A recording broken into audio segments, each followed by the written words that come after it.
malalaking butas sa mga kakalsadahan po sa isang bahagi sa Binmaley. Idinadaing po ng ilang motorista. Para sa detalye ng balitang yan, kasama natin Idol Rona Raka. 104.7 IFM. Report!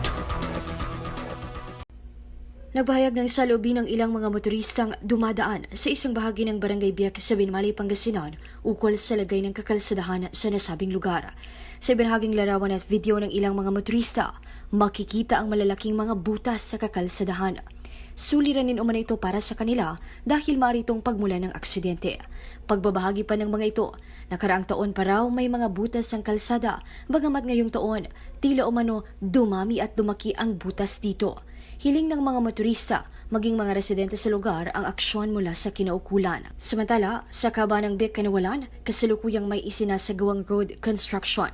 Nakatakda namang hinga ng pahayag ng IFM News Team ang panig ng concerned council officials ukol sa naturang issue.